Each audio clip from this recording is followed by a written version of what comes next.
Welcome to the Extraordinary Yoga Teacher Summit, created by Great Energy. My name is Christopher, and I'm honored to be co-hosting the summit with Daniela Hess. The Extraordinary Yoga Teacher Summit is here to uplift and empower yoga teachers with the depth, steadiness, and skill that transform students' lives. Today's session is with our featured teacher, Cynthia Hauk, whose wisdom and experience offer so much to this path. Cynthia Hauk helps yoga teachers and meditation teachers guide practices that feel grounding, accessible, and truly supportive of the nervous system. She is the founder of Mindful Creative Muse and has been teaching since 2007. In 2016, she established the longest running internationally accredited mindful art and meditation teacher training. Her work blends breath, body awareness, and simple creative processes to support regulation, self-compassion, and embodied presence. Cynthia has supported thousands of teachers and creatives worldwide in developing sustainable, heart-centered personal practice and teaching. Welcome, Cynthia. Thank you so much for having me. I'm happy to be here. This is an awesome topic. So, welcome and thank you so much. Our topic today with Cynthia is called From Breath to Presence, Simple Drawing Meditations for Calm and Focus. And this is a gentle and very easy to teach approach to meditation that blends breath and awareness, simple drawing to help students settle, to feel supported, and to arrive in the present moment. So, let's unpack this. Please tell us, how do breath awareness and gentle drawing work together to support this calm and focus? Yeah, it's a good question. I'll say that a lot of the people that I work with, I've heard also say that sometimes they've struggled with meditation or they have had challenges with really tuning into the body and the breath. And sometimes that's not true as well. But what I've found is that by having really simple art practices married with our breath meditations, with body awareness meditations, that it really acts as a bridge for anyone who is struggling to meditate, and really especially for yoga teachers as they're sharing offerings with their students. There's going to often be people in your classes or workshops or rooms that are coming up against this struggle. And so I've found that it's a way to keep things really simple. And actually what tends to often happen is it offers what's called externalization. So we're noticing our thoughts, our breath, our sensations, emotions, but by drawing them, by having simple doodles or marks, getting it out on the page, it offers just enough breathing room and space that we can oftentimes widen our container to be with our experience. And it's very simple. You don't need to be an artist with a capital A. It's really accessible. And yeah, so I find that marrying of the really simple art practices with breath meditation and body awareness meditations is just really lovely. Cynthia, how did this unique and brilliant approach find you? I love that you said find me. I do feel that way, that it did find me. So I'll say I had a very winding road, but long story short, these practices served me really well through cancer treatment and diagnosis like 15 years ago. It served me and supported me through anxiety and when I was really struggling with chronic pain and with the breath. And so I discovered it initially when I was very young. And then, I had these kind of points where I kept coming back to it. I'll say that I had kind of the aha moment of when it really helped pull me through, that I felt the deeper calling to share with others. And I'm like a lot of, I think, teachers out there, that I had what I like to call coursitis. So I'm not exaggerating that I have my master's degree, but I have about 20 different teaching certifications. And it ended up being a synthesis of how I combined it and created it into my own practice that I now teach and train other teachers many years later. Okay, so many questions now. Can you describe a little bit first, how does this actually, how is it placed in the container of a yoga class?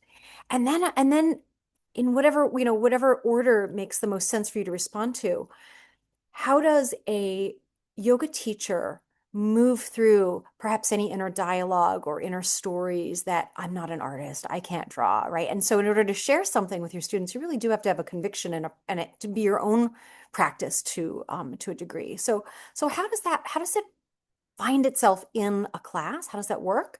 And then describe the process of yoga teachers learning how to incorporate this. Yeah, I love your questions. They're so insightful. So the first piece is it is really important how and where we place these practices when we are sharing them, especially in, let's say, an art and yoga class or workshop or retreat or training. The order or how we're introducing the practices, because the what I share and train people on is trauma informed, the where we do it matters. And it matters because we want to be aware of the nervous system, and if we're introducing something and the nervous system isn't quite ready, that can make it more challenging for the student. So really, I often like to think of kind of planting seeds first or priming the pump. And we do that oftentimes with the actual physical yoga asana or movement. We're getting more into our bodies, whatever your style of yoga asana is that you do and teach.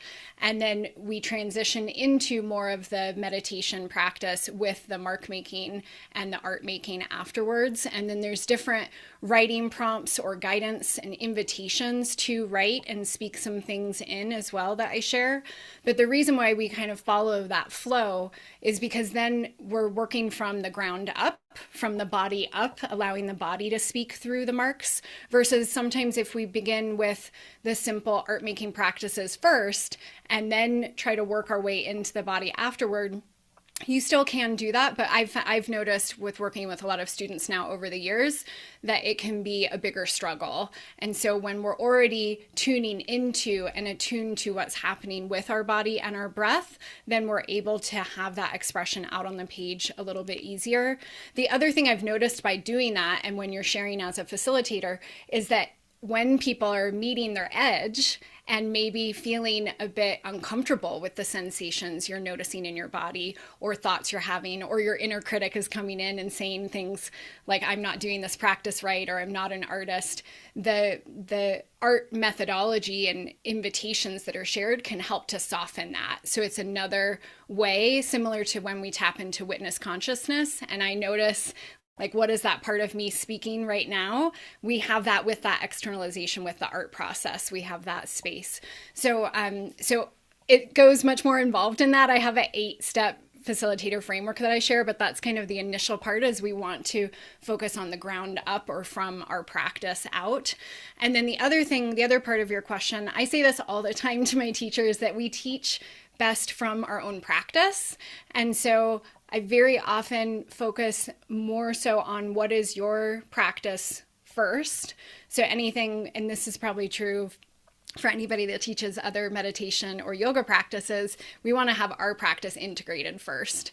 So having familiarity with the different mindful art and meditation activities, having that be part of your personal practice first, I think can be really helpful, because then if and when questions come up from students, you're able to answer them not from a theoretical idea place, but from a lived experience and an embodied place. And there's this deeper understanding and knowing of what some of those barriers are that come up. So when I have students now that say to me, I'm trying to do this breath doodle practice that you're teaching, and I keep having thoughts of, I'm not doing it right, or I'm getting distracted, or I'm wondering, is this my breath or is it the doodle? I can connect much more deeply to what they're sharing because I have so many hours of practice and have experienced that. So the practice is super important. Yeah. Can you share some specific examples from students that first learned this as a practice for themselves and then fell in love with it and then went on to train to learn how to bring it to their students? What were some of the things that maybe surprised some of the participants at first, especially if they felt a resistance or like, I'm not an art major, or walk us through someone that perhaps felt a little bit of resistance to it and to what they were experiencing through their speaking on the other side. Yeah, I have a lot of different ones that come to mind. One that often gives me goosebumps when I reflect back on her. She came to an in-person mindful art and yoga class that I taught years ago, maybe 7, 8 years ago, and she had fibromyalgia. And it was actually her first time coming to a yoga class or trying meditation, and the art was new for, so all of it was an entirely new experience for her. And at that time with the class, I shared a body scan simple check-in meditation, noticing where you were feeling sensations or if you were to label them as pain in your body, and rating that on a scale from 1 to 10. So she had rated what she was feeling in her body, noticing that and feeling some discomfort and pain. She rated that as a 7. And so at the end of the session, I guided them through the body scan meditation after the yoga practice, as well as the drawing practice. And I had them check in again, and she was at a 3. And she came up to me after the class, and she said it was this is what I connect with more than the number shift itself, is that she said it was the first time that she felt like she had any sort of like agency over her experience of dealing with chronic pain and fibromyalgia, and that she could be with it more than what she had experienced in the past. And I also have a history of chronic pain and dealing with these things that can sometimes feel overwhelming. And so I often think of I refer to the mindful art meditation practice a lot as a container, that it's really something that we're just widening our capacity. So I love that she shared that. And then I also have had instances of people who have said that they want to share work out in the world, but who are they to do it? Or, that kind of strong inner critic. So the inner critic can come in a lot through the work that I share.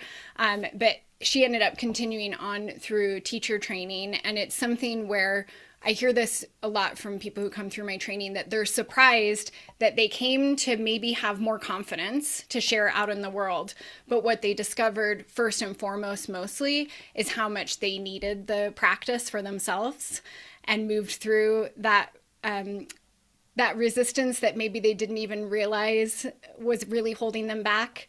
I often say that how we show up on the page or on the mat is how we show up in the world. We hear that all the time with yogis, with that statement.